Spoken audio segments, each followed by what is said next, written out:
Hey, what's up everybody? This is John Taylor with the Purposeful Marketing Group. Our website is purposefulmarketinggroup.com. And in tonight's 10-minute video, we're going to be talking about 7 common website pitfalls that murder your site's ability to grow your business, turn heads, and make money online. Who's this for? It's for people that are visionary entrepreneurs that might be afraid that their site's not doing anything for them. How do you know if you're in that category? Well, if you got a website and you're not getting any phone calls, you're not getting any traffic, and you're not moving any products, you should probably stay tuned for the next 10 minutes. All right, let's get down to it. So why are we going over this? Well, I believe that just one of these missteps can be the difference between having a site that consistently brings you in money and business like a rock star and one that never shows you any results, any return on investment in the slightest. Just sits there looking pretty, doing nothing. All right, so our first big point that I want to just have superimposed in the background of our talk tonight is we need to understand and be aware that people's tolerance for incompetence and irrelevant information on the internet is incredibly low, okay? People look at a website for 3 to 5 seconds before they decide whether or not they're going to stay on it. So let's just have that hanging in the background as we're doing the rest of our lesson here, okay? So the first one, and possibly the most prevalent that we're going to be discussing, is the "it's all about me" website. And if the primary message on your website is, look at how great I am, this is our team, this is our fancy building, here are our products, did you know I've been doing this for 15 years or 25 years or whatever? I mean, come on. If that doesn't inspire you to pick up the phone and work with us, nothing will. If that's your message, you're in trouble. Some easy candidates for this one: doctors, lawyers, basically like people that have gone to school, academic types, those kind of guys, they seem to fall in this category a lot. This mistake is also really commonplace just throughout the internet, period. In fact, if you just look at business websites from everything to A to Z, you'll see that this mistake is made either directly or indirectly a lot. So how do we flip this? How do we use this to our advantage? Well, obviously, if the norm is it's all about me, we want to make our sites it's all about you, facilitating your growth, helping you find an answer, helping you achieve success quickly and on budget and without a lot of pain and struggle. Because within 3 to 7 seconds, your visitors are asking, so what? How does this help me? Why should I even care? What's in it for me?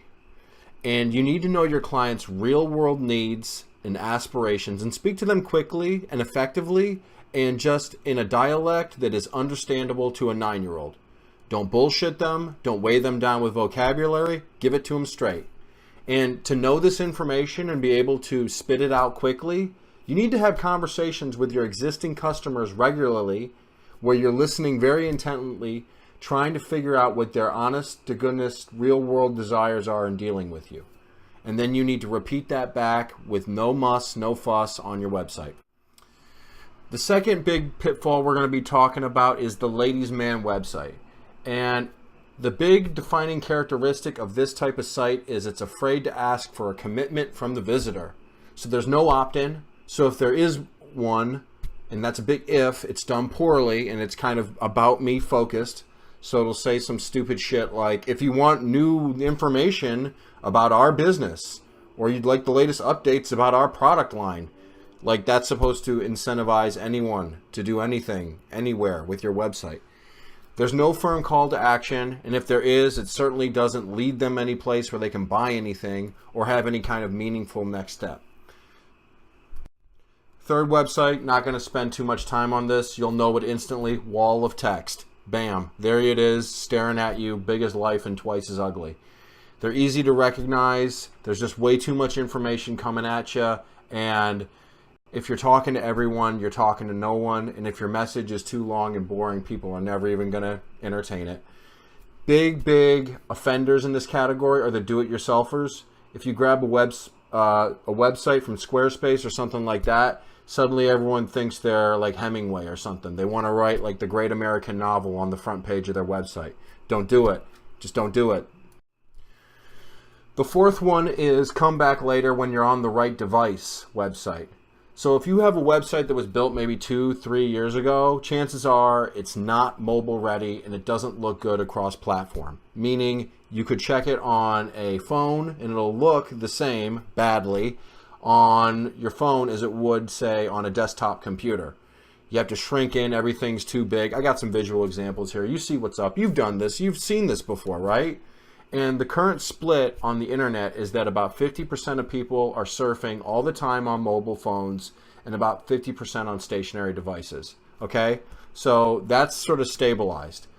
Now, the good news is that a lot of reputable do-it-yourself platforms like WordPress and Squarespace, they can handle this for you beautifully. So that's a nice thing, right? But there is something that I do want to speak to because I have been in this category. It's the old terrific. They're about to look at my shitty website right in front of me. And that's what this one gets you.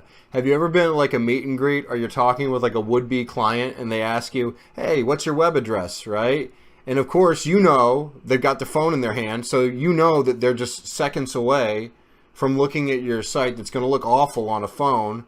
And the best part is that you get to like see their expression when they become disappointed with what they see. And then you get to, instead of have a great enrollment conversation with them about how your product or service could change their life, you get to spend the rest of your time explaining why your website looks terrible on a phone. So that's always nice. I've always enjoyed either watching that or being a part of it from either side. It's pretty, it really motivates you to do something. The next is the what the hell website. As the name implies, these sites just got way too much going on, way too many colors, way too many images, mixed alignments. There's content for content's sake, duplicate pages and messages. It's just flat out worse than bad. Don't do it, okay? Just don't do it. It's up there with wall of text. Just don't do it. I'm not even going to explain it anymore. These two sites are examples of what you don't want to do with your websites. Once again, I didn't make these up. These are someone's real-world best attempt to get your business through their website. The sixth pitfall is the brochureware website. Little bit akin to the ladies' man in that there's no real strong traffic current that leads you anywhere into taking the next step. But here's what sets the brochureware site apart is that the information is so very one way. So we, the company, are going to be telling you, the client, what's up. And here's another thing that the brochureware site often stands for. It's, quote, made by hand or from scratch or built from the ground up. And if you ever have a web designer or a developer or some salesperson sitting in your office talking to you about how we're going to hand build your website or it's going to be one of a kind, that's a no-no, dude. Especially if you have an everyday kind of website that just needs to tell a quick story. Because what, you know, building a website from the ground up is code for is it's going to cost a lot of time and money and it's going to be a bitch to update. And you can't really fire me, the web designer, because I'm going to be the only one that knows how to update it. So just little tip on the house right there. And the final pitfall we're going to be discussing, not too many of you are going to fall into this category, but I thought I'd just mention it, is the wow factor is too high. Sites like these are all about the sizzle and they're not about the steak. So a nice little parallel that I like to draw when I'm talking about websites like these is think grocery store versus museum. How often do you go to your local grocery store, all right? Probably once a week, maybe even a couple times a week, all right? How many times do you go to your closest big museum to your town or city? If you're a real patron of the arts, probably like once a month. But with most people, it's probably once a year and maybe even less than that. So really think about that, man. If your site has a lot of bells and whistles that are just a testament to the ego, you know what? It's time to rethink things.